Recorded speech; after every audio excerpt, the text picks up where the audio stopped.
Hi everybody, it's the end of the month, so it's time to show you all the pages that I got coloured during October of 2023, and there's not super many this month. Lots of things seem to happen all at once that give me setbacks in colouring this month. At the start there was technical difficulties where I tried to master the new camera app I downloaded. I had a heavy workload at work. There was projects that people wanted me to work on for drawing and stuff like that. And to top it all off, towards the end of the month, as you can probably still tell, I came down with a horrible heavy cold, so I was really not in the mood for colouring towards the end of the month. But I will show you what I did get coloured in, and hopefully next month will be a better month. It can't be a lot worse, to be honest with you. I'll cross my fingers on that one. But here we go. This is what I did manage to get coloured this month. And I started with Jasmine Becket-Griffith's Halloween colouring book. As it was October, I thought I'd start with this one, and she's my favourite colouring book artist. So I thought I'd start colouring with Jasmine, and this is the one that I coloured in here. And this is one that I did change quite a lot. And actually I did start to film this one and try and get a video on this one up for you guys, but for some reason it didn't record. I don't know whether I knocked it off at the beginning or whether I was adjusting something and it just stopped recording. I don't know at the beginning of the colouring, but yeah, I did start painting that one and I filmed for about an hour without actually filming, so all I had on film was about 30 seconds. So yeah, that was a bit of a damn squib. That didn't go off, but this is what I did get coloured for this one. And I did change. This guy was a pumpkin. He was the Pumpkin King. So his head was a jack-o'-lantern. So I changed that to make it look like our Jack skeleton there. And I coloured this girl to be like Sally. I added in her clothes from scrapbooking paper, looking at a picture of Sally online, looking at where all the different patches go. I cut out some different scrapbooking paper. Added those in for her clothes, her face and her hair, I think. Yeah, her face and her hair have a marker base. I just worked on top of that with pencils and white gel pen. The rest of it for the king and for the background, that is acrylic and gouache paint. I pretty much painted over this front part of his outfit there with the white. I painted over most of the background and added in these kind of Tim Burton sort of trees and some spooky fog at the background because I couldn't quite tell what was going on and it didn't fit in with how I wanted the picture to go. And yeah, I painted over all the jack-o'-lantern details with the white acrylic and the gouache, just added in a kind of spooky Jack skeleton face. And for Zero in the background, I drew him on a separate piece of paper, coloured him in with like markers and pencils, and just cut him out and stuck him on. And that's about it really. Markers and pencils, a lot of acrylic and gouache on this one. Pretty intensive on the painting. White gel pen, black fine liner to add in a few details. There's a couple of stick-on crystals there just for the bat on Jack's necktie or collar, whatever that is there. And around the edges it did get a little bit messy because I'm not the world's neatest painter, so yeah, it did get a little bit messy around the edges. So this is washi tape, gold washi tape, just to frame it all off there and neaten it up a bit.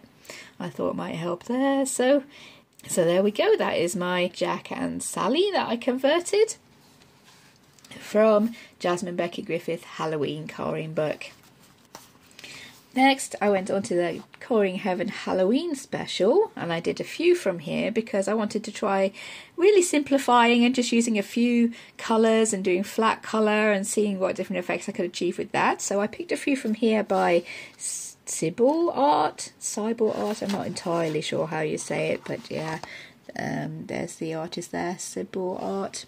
And these are the ones that I coloured in here, just trying to use flat colour, make it look almost like a screen print. Sort of as if it could be printed onto a t-shirt. That was my idea. There's the image in the actual magazine. I printed her out onto really thin kind of kids crafting card that I had around because she is Lady Frankenstein, I think. Yeah, Lady Frankenstein, her name. So I wanted her face, her skin to be base green, and I just left that as flat colour. And for the rest of it I used gouache paint.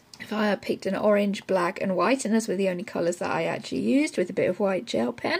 And this one is on video, doing that one. Basically I was testing out whether I could figure out how to get this new camera app working, and yeah, that seemed to work quite well. So yeah, that one's all on film. That was really fun to do, trying to keep my colours as flat as possible. You can still see the brush marks, I think, on that orange. You can still see the brush marks a little bit, but I can live with it. As an experiment, just trying out using a few colours and seeing what I could get done. I think that's worked really well. And as I said, that one is all on film. There's a video on that one if anyone is interested, and it was super fun to do. Just took 2 hours, I think, that one. So yeah, really quick and easy, really super fun. And yeah, pretty effective, I thought, that one. And after I'd done that one, that's the one that I filmed, I went on and did another couple in this magazine using the same kind of techniques. I wanted to get the same kind of effect just to see what I could get going on. So I'll take her out there and move on to the next one. The next one was this one here, also by Sybil Art. This one is called The Bride, and I wanted to make her look like she was a ghost, so I printed her out onto, again, a thin card. This one is a kind of a tealy blue sort of colour, and for this one I used a teal gouache paint for her hair. I used a gold for these gold kind of highlighty bits going on, and the white. And for this one I actually went into her hair and I shaded that with the pencils, just to give that a little bit of extra. There she is in the magazine. But yeah, on her hair I went in with the pencils on that one.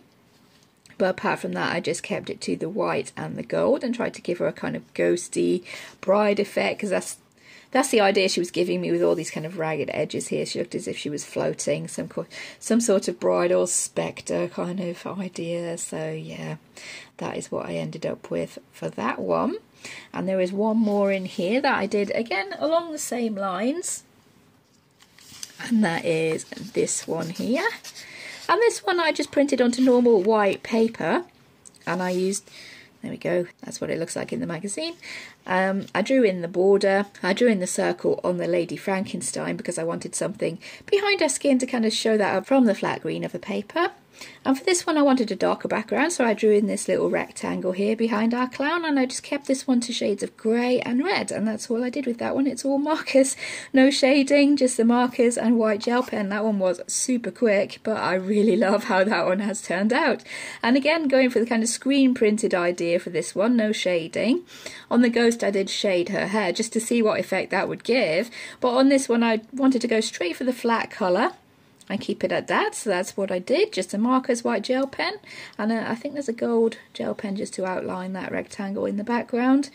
And yeah, I'm really happy. This one was my favourite, I think, out of all of them. I do love Stephen King's It, the film, so yeah, I really did enjoy going for that one there, giving that same kind of creepy sort of vibe with it.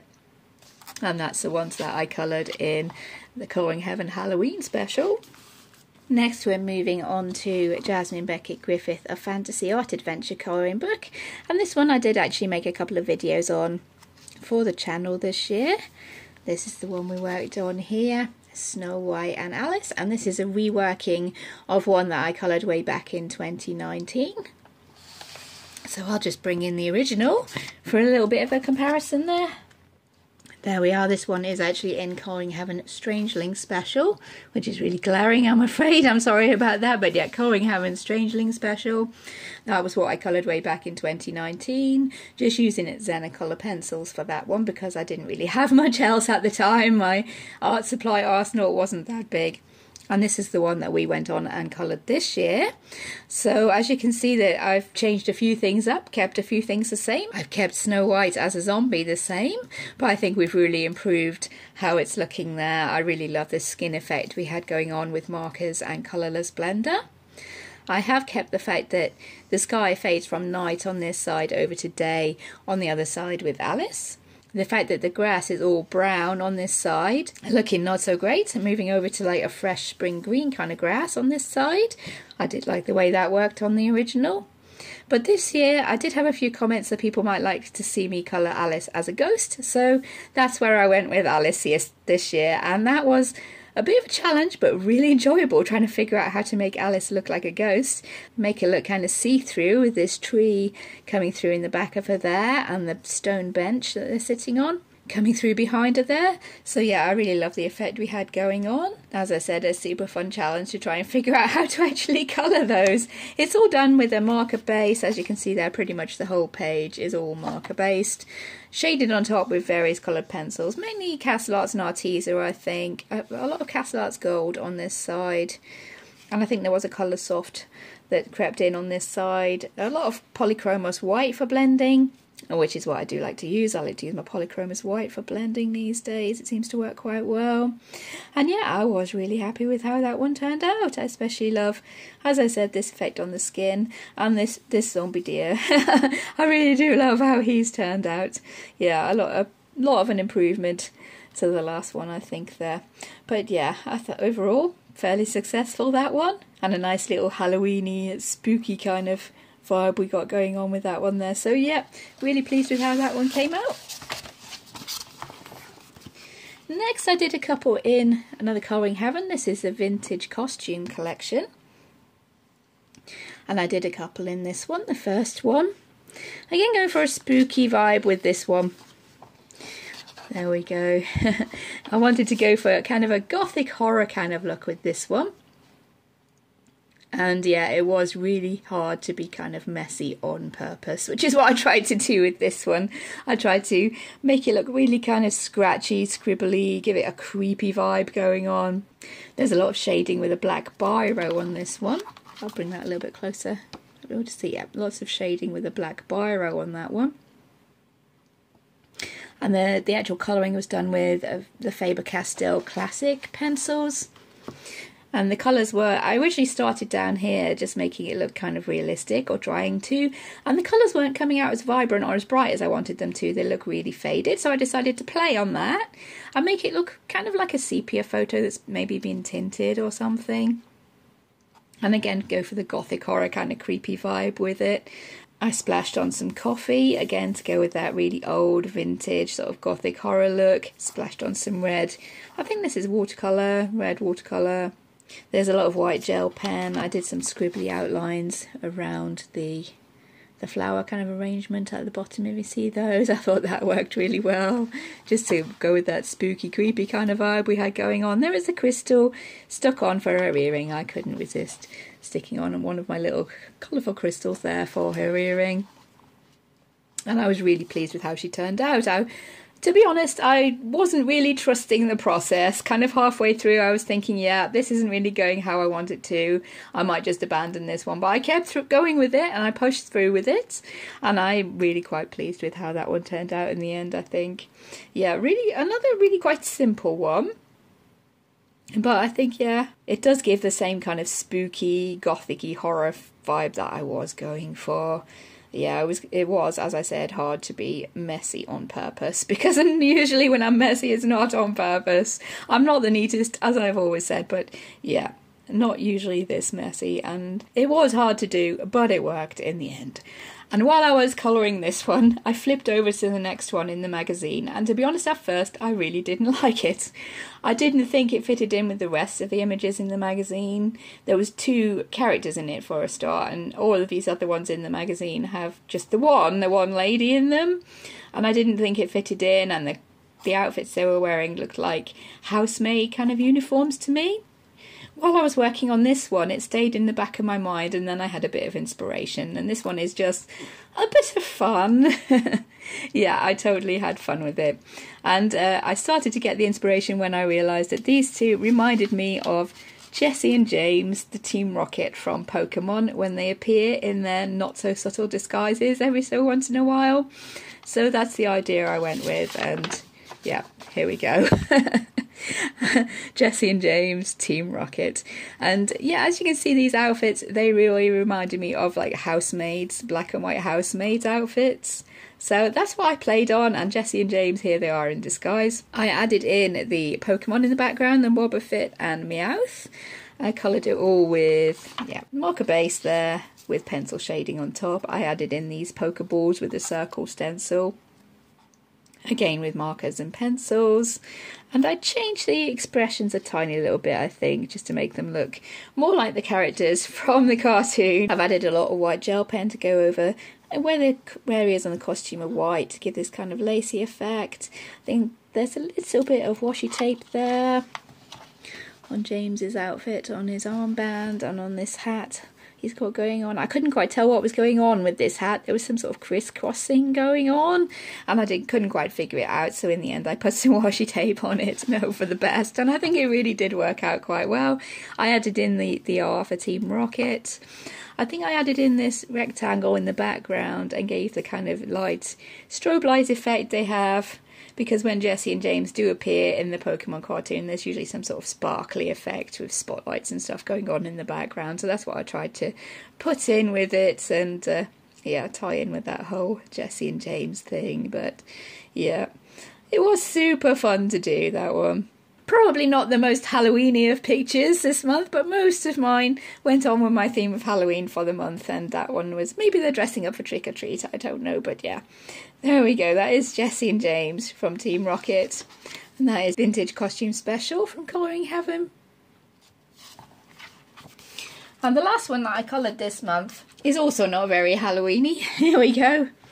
This is Colouring Heaven Christmas Special, and this is the newest issue. It just came through the door a couple of days ago, and I was sat on the sofa watching my son play on the Xbox, and I just reached for it, grabbed for it on a coffee table, and started kind of absent-mindedly filling in the cover, and yeah, I kind of finished it. Usually I'm not one to go for Christmas pictures, so yeah, kind of surprised myself doing that. But again, really happy with how it's turned out. I tried to keep to a very minimal palette, mainly because I didn't have all that many art supplies around me at the time. But again, marker base. I'm not sure you can see because, yeah, it's the front cover, but you can see, yeah, marker base there. Pencil shading, I think Castle Arts Arteza and a bit of the Faber-Castell Classics because I had them out from colouring the last picture. And a lot of glitter glue on this one, really heavy on the glitter glue. Can I get it to sparkle? I'm not sure I can. Never does when you want it to, does it? It's on the snowman. Yeah, we can get it going on the snowman. And all over this light blue kind of background, it's a kind of clear diamond colour sparkly glitter glue. It's not named, it's not Dovecraft, it's not Stickles, it's just some unnamed glitter glue. And I think it's effective and it works, and because the cover is cardboard, it took it really well. And yeah, that's the last one I actually finished this month. I did start another one, which is this one here. I'll just pop her on top. This one is a Beast, I think it's called, from Lana Green, that I bought from Etsy because I did have a question asking if I could show how I would colour a red rose. So I thought I would colour this one and try and figure out a few little colour palettes for colouring red roses. So that tutorial is kind of in the pipeline, but as you can see, there's a bit more work to be going on with that before I can actually film that one. So it might not be this week. In fact, it probably won't be this week, but that is the one I'm working on. I'm not sure if I'll actually show the colour palettes on this picture or find another picture of roses, but that is the one I'm working on to figure out how to colour red roses. And that leads me on quite nicely to the theme for next month, which is November. So the theme I've chosen for next month is going to be poppies, and I know I don't have very many poppies in pictures to colour, and flowers are not really something that I really do colour, so there might not be that many, but I will definitely try my hardest to get some pictures of poppies coloured for next month. That seems to be quite an appropriate theme to be taking for next month, and that will be interesting at least to start pushing myself a little bit to actually figure out how to colour flowers, and maybe if I figure out how to colour them, maybe I will want to colour them more, I don't know, but yeah, it should be interesting at least seeing how many pictures of poppies I do have. And as I said at the beginning, hopefully next month there'll be a lot more time for colouring and I'll have a lot more to show you this time next month with the next finished pages video. But until then, I hope you've enjoyed looking at the little that I did manage to get coloured this month. So take care everybody, thank you for watching, and I'll see you in future videos. Bye!